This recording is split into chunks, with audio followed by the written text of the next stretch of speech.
بسم الله الرحمن الرحيم، والصلاة والسلام على سيدنا محمد أشرف المرسلين. أما بعد، حياكم الله جميعا أيها الأخوة البايونيرز في كل مكان. إن شاء الله بنتكلم على بعض المبشرات بالنسبة للعملات المشفرة على الوجه العام. بنقول المزيد من التبني العالمي للعملات المشفرة قانونيا واقتصاديا هو النقطة المحورية الكبرى في نهضة هذه العملات، وليس البيتكوين والإيثيريوم منا ببعيد. لو نظرنا على البيتكوين وتاريخه بعد الإدراج، أول شيء أخذ عدة سنوات، ثم بعد ذلك تم إدراج البيتكوين، ثم بعد ذلك أصبحت هناك صناديق متداولة استثمارية، وخاصة في داخل الولايات المتحدة الأمريكية. ثم بعد ذلك، بعد هذا إدراك هذه الصناديق، تمت الموافقة عليه. ثم بعد ذلك حصل ازدياد في سعر البيتكوين على الساحة العالمية. نفس النهج ونفس الطريقة في عملة الإثيريوم. أول شيء كان تأسيس ثم إدراك هذه العملة قريبا، يعني من عدة أشهر، من مدة بسيطة جدا. ثم بعد ذلك نفس الشيء، قدمت صناديقها في البورصة العالمية وخاصة البورصة الأمريكية. ثم بعد ذلك من 3 أيام أو 4 أيام الكل تحدث على قبول هذه الصناديق. طيب، احنا مهمتنا الآن نعرف يعني ايه هي الصناديق الاستثمارية، وايه هي الصناديق المتداولة، وايه أهميتها، وايه العائد علينا في موضوع الباي نتورك لما نكون في هذه المرحلة. وجب التنبيه على موضوع الصناديق الاستثمارية أو الصناديق المتداولة بمعنى أدق، علشان نكون فاهمين الخطة بتاعتنا في إدراج وفي تنظيم السعر. الناس بتقول والله السعر الباي هيكون نظامه إيه، هيكون وضعه إيه. لما نشوف القصة ماشية إزاي، هي القصة بتكون كالتالي: تأسيس عملة الباي، ثم بعد ذلك تمهيد الإدراج وفتح الشبكة، ثم بعد ذلك لن تقف عند هذا الحد عشان نقول والله ده السعر ازاي هيزيد، ازاي هيكون السعر زايد وهي لسه في مرحلة يعني إدراكها أو مرحلة تكوينها أو مرحلة عرضها للسوق.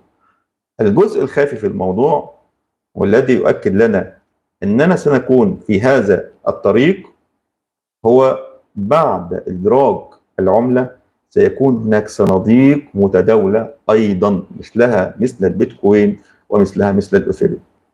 هذه الصناديق تقدم، ثم بعد ذلك يتم قبولها، ثم بعد ذلك الأسعار تزيد. ودي من أهم فائدة الصناديق المتداولة. صناديق الإثيريوم المتداولة التي تم إدراكها قريبا وتمت الموافقة عليها من عدة أيام فقط لها أهمية كبرى. فتعالوا نعرف بس الأول يعني إيه صناديق إثيريوم متداولة، أو يعني إيه صناديق متداولة بصفة عامة، لأنها ستكون نظام عام سيتبعه نظام العملات المشفرة ومنها الباي إن شاء الله. صناديق الإثيريوم المتداولة هي عبارة عن صناديق بيتم تداولها في البورصة العالمية والبورصة الأمريكية. طب بتعمل إيه؟ لما تقبل هذه الصناديق بتحث المستثمرين إلى الدخول في هذه العملة، تمام، على أوسع نطاق، تمام. فبالتالي تعمل حركة في السوق قوية جدا، مما يزيد من مين؟ من السعر، وهو المطلوب إثباته في هذه الصناديق. طيب، هل هذه الصناديق لها أهمية؟ طبعا لها أهمية. أول شيء بتخلي في سيولة، بتخلي في بنية تحتية. يعني إيه بنية تحتية؟ يعني لما تكون أساس هذه الصناديق ويتم الموافقة عليها، تمام، إيه اللي بيحصل؟ بتكون أساسها قوي، فبالتالي بيكون المستثمرين داخلين فيها على أوسع نطاق وعلى اوسع نظام، فبالتالي لا تهتز ولا يكون هناك تذبذب في سعرها او مكانتها داخل النطاق والبورصات العالميه في الدول. ده رقم مهم جدا، رقم واحد مهم جدا في موضوع يعني ايه البنيه التحتيه. والوصول للسوق من ضمن المهام او من ضمن الاشياء المهمه جدا في هذه الصناديق ان شاء الله عندما تدرج ويتم قبولها، هي الوصول للسوق. يعني ايه؟ يعني اذا انت وصلت للمستثمرين تمام، فبيكون بسهوله وليونه، لان قبول هذه الصناديق يعني بتدعو الى زياده الاستثمار بدون عوائق، وده المهم في نجاح اي عمله وتاثير سعرها فيما بعد. وده برضو رد على الكلام اللي الناس دايما بتقول السعر هيكون ازاي بعد الادراك، السعر هيكون عالي ازاي بعد فتح الشبكه. ما هو هذه من ضمن الاشياء التي يجب الاخذ فيها في الاعتبار، ان بعد ادراج الشبكه سيكون تمام، سيكون هناك صناديق متداوله، وبالاحرى هي صناديق استثماريه كبرى. يبقى من ضمن مهام هذه الصناديق السيوله، ستكون هناك سيوله كبيره داخل السوق، الوصول للسوق بكل سهوله للمستثمرين، البنيه التحتيه التي اعتمدت عليها هذه العمله شرعيا اقتصاديا وقانونيا، فبالتالي انا بدخل استثمر وانا قلبي مطمئن. يبقى هذه من ضمن ايه؟ هذه من ضمن المهام الرئيسيه في موضوع الصناديق المتداوله. ان شاء الله ستتبع الباي نتورك هذا النهج. طيب ايه تاني؟ تمام. طيب سعر، لو احنا طبقنا او احنا وصلنا لمرحله القبول الصناديق، اوتوماتيك بعد لما يكون عندنا بنيه تحتيه ووصول للمستثمرين وعددهم ايه اللي هيحصل؟ هيبقى عندنا سعر مرتفع، هيبقى عندنا نمو في السوق الموازيه. ودي اهم نقطه اللي بيسعى او من فايده هذه الصناديق التي تسعى الى الوصول هذه، هي نمو السوق. عندما يكون في نمو للسوق تمام، ايه اللي بيحصل؟ رؤوس الاموال التي هي للمستثمرين بتعمل على ايه؟ بتعمل على زياده السعر وزياده تمكين العمله في السوق. يجب ان ناخذ في الاعتبار تمام هذه الامور، لان هذه الامور او هذه الصناديق بعد تداولها بتعمل على تحفيز المشاريع الجديده.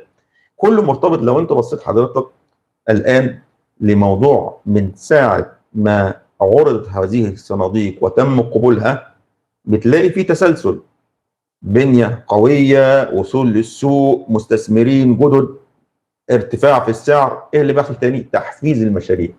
لما بلاقي انا بيئه خصبه للنمو، انا اوتوماتيك بعمل ايه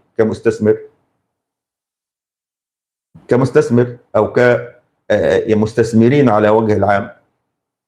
بيكون في تحفيز ان انا اعمل مشروع تاني، مشروع جديد، فبالتالي بيكثر عدد المستثمرين بواسطه هذه المشاريع الجديده، لان البيئه خصبه وبيئه قابله للتطوير والازدياد.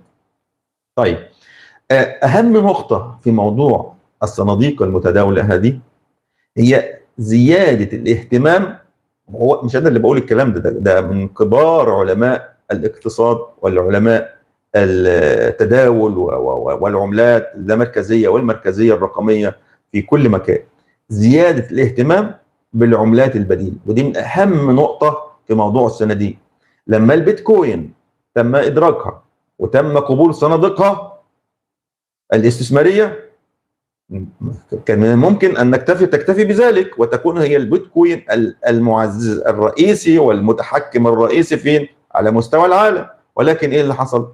ظهر مباشره الايثيريوم، واصبحت الايثيريوم بعد الادراك وبعد قبول الصناديق اصبحت جزء لا يتجزا من النظام العالمي للعملات المشفره والعملات اللامركزيه. نفس النهج لما يكون في نجاح للعمله الايثيريوم التي ترتب نجاحها على عمله البيتكوين من قبل، سيكون نجاح ايضا الباي نتورك يمس عمله الايثيريوم وعمله البيتكوين ان شاء الله. فدي هي دي الفكره اللي انا حبيت اوصلها، ان هناك ارتباط وثيق وارتباط قوي جدا جدا جدا بين العملات المشفره وطريقها في طريقها الصحيح في التاسيس، ثم بعد ذلك التداول عبر صناديق ان شاء الله. وهتتبع هذا، حتى بعض الناس يقول لك من الممكن ان تكون نظامها غير نظام عالمي موحد، غير النظام المألوف المعروف في عملة البيتكوين والاثيريوم. نعم، يكون في نظام خاص، لأن السعي لعملة الباي أو الهدف الأعلى أنها تكون العملة الموحدة التي لها تنظيم خاص في التعاملات المالية والتعاقدات على المستوى العالمي، ورؤوس الأموال القوية وكلام، والبنوك المركزية التي سيتم عبرها وعبر البلوكشين الرسمي والبيانات الرسمية والتعاقدات أكبر عدد ممكن من النهوض والاستثمار. أنا متفق معكم في ده، لكن لابد من أي عملة مشفرة أن تمر بهذه المراحل التي تكلمنا عنها. أنا مش عايز أطول في الموضوع، ولكن أنا حبيت فقط إن أنا عايز أقول نقطة مهمة: أي عملة مشفرة تنجح هي عملة مشفرة تخدم الباي نتورك حتى لو بطريق غير مباشر. والاتجاه الآن هو ليس عملة وعملة، ولكن بنتكلم على عملات لا مركزية مشفرة في اتجاه، وعملات موازية أخرى تحارب أو تناهض أو تنافس العملات المشفرة اللي هي العملات الأخرى مثل الدولار واليورو والاسترليني والين الياباني. تمام كده؟ طيب، في نقطة مهمة جدا. ماذا سأستفيد عندما أعلم هذه الأمور؟ وبما يخص الباي نتورك هستفيد كتير جدا. هكون على دراية قوية، مش هسأل السؤال التاني ازاي سعر العملة هيكون عالي بمجرد حتة إدراج أو شطح شبكة. مش هسأل أنا السؤال تاني، هكون على علم بحجم الاستثمارات القوية، هكون على علم بحجم المشروعات الكبيرة الضخمة التي ستفتح الآفاق بعد إدراج صناديق متداولة استثمارية، بعد الإدراج بإذن الله لعملة البيض. يبقى إذن لما أكون على دراية بهذه الأمور هيحصل فيه راحة، هيحصل فيه تفتيح عقل، هيحصل فيه تفاؤل. مش هقدم مثلا على بيع بسرعة، ده لسه فيه يا جماعة، في بعد الشبكة في بعد الشبكة المفتوحة في خطوات أخرى عشان نوصل للسعر بتاعنا المعتاد. آخر تقرير قبل ما أختم، كان فيه تقرير لسكاي نيوز امبارح او اول امبارح يا رب بالليل، بيقول وبيؤكد ان عمله البيتكوين تمام هتبلغ في نهايه من كام شهر جات في نهايه العام هذا اكثر من 100,000، وفي الثلاث سنوات القادمه هتبلغ $1,000,000. البيتكوين الواحده هتبلغ $1,000,000، وهذا اخر تقرير في سكاي نيوز، وانا مؤمن بهذا الكلام. فاذا كان هذا التقرير يخدم البيتكوين، ايضا يخدم الباي، لان الباي في نفس الاتجاه ونفس السياق. انا مش عايز اطول، حبيت بس اعرف حضراتكم يعني ايه صناديق متداوله استثماريه، واديت مثال عمله الاثيريوم اللي لسه متوافق عليها من اكثر من 3 ايام تقريبا او 4 ايام. تمام، نشوفكم على خير ان شاء الله. وانا هتابع الرسائل الحمد لله بدات تظبط، المره اللي فاتت ما اتمسحتش، وإن شاء الله نشوفكم على خير وتحت أمر الجميع. نشكركم والسلام عليكم ورحمة الله وبركاته.